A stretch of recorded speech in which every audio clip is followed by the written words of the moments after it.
Hi guys, and welcome to Fitness Teacher 1. The channel is there to help you guys with your fitness, diet and mindset.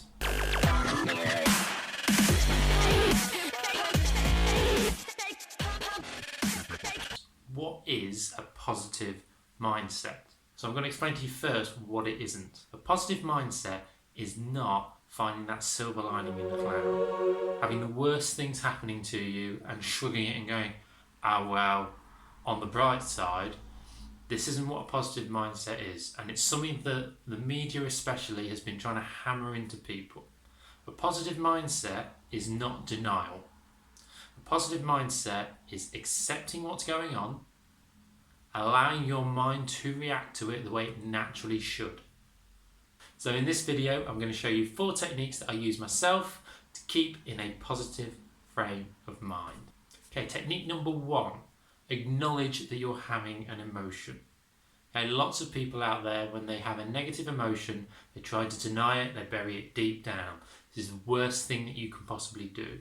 The more you try to ignore a negative emotion, the stronger and more powerful that emotion will become, till eventually it bursts out.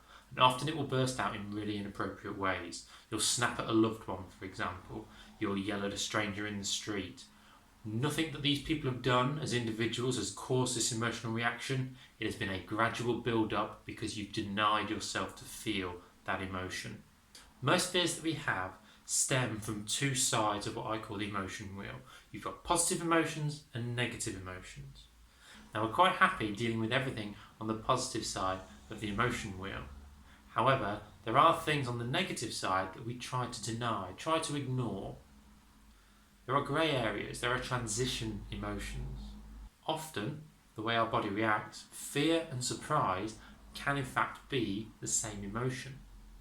A good example of this would be looking at people who do things like bungee jump or skydive or go on roller coasters. These are people who enjoy the sense of fear. They view the fear, the adrenaline, the surprise, the excitement as a positive emotion. Acknowledge that you're having an emotional reaction to a situation.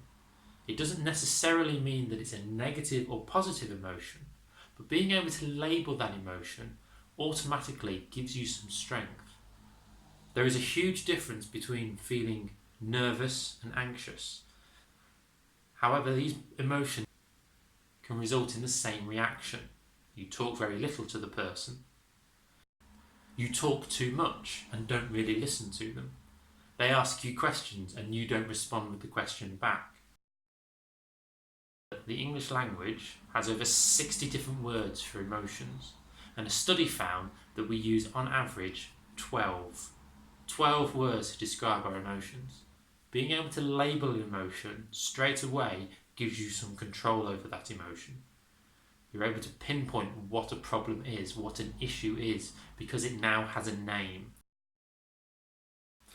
Technique 2, a change of angles. Let's say you're going to meet up with a friend and they arrive 10 minutes late.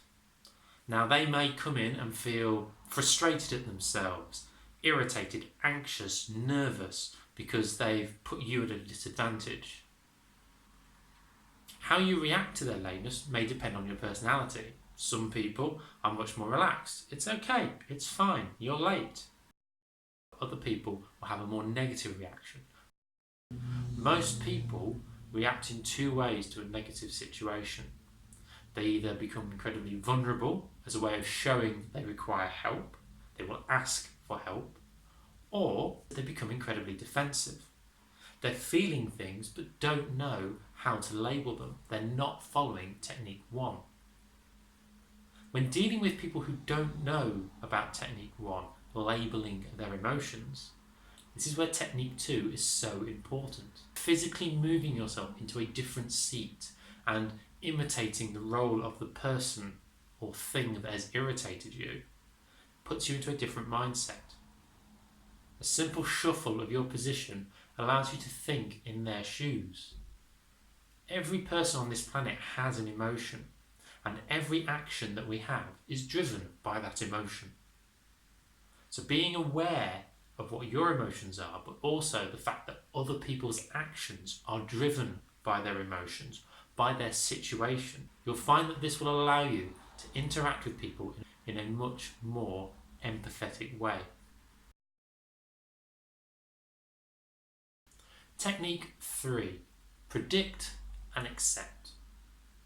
As we go through life, we are going to have to run into massive waves of negative emotions. This can be a wide spectrum, from missing a train and becoming late for work to losing a loved one. Both of these situations will result in negative emotions. Accepting that you're going to have those emotions is important. Predicting those emotions is also important. I'm someone who gets very anxious in large social groups, so nights out in the city are really difficult for me. I find large groups of people around me, even if they are friends, I can find that socially very difficult. Dealing with people with lots of different ideas, bouncing between different personalities can be tricky. When I'm about to go out on a night, I predict that this is going to be my reaction. And so I allow myself a moment to think, what might happen? Am I going to embarrass myself in some way? Possibly. Am I going to say something that may offend someone? Possibly. Or am I going to be quiet the entire night? For those of you that know me, and you've seen me on nights out where I'm very, very quiet, this is where I have not followed this technique, where I have not predicted and prepared. If you think ahead about what emotions you will experience in the events ahead, you will find you will be far more capable of coping with them. Technique number 4, time. People say it can take 21 days minimum for a new habit to form. Now this is true whether it be a physical habit, such as putting your keys by the door, or an emotional habit, such as taking the time to reflect at the end of the day. Taking your time, consciously practicing steps 1, 2 and 3 will result in you having much more control of your life. I hope this video has been really helpful for you in starting off your positive mindset. If you'd like to see more of my videos, please make sure that you click the subscribe button in the top corner now, and also perhaps you might want to have a look at some of my other videos on fitness and diet. Thanks very much for watching, and I hope to see you again soon. Bye.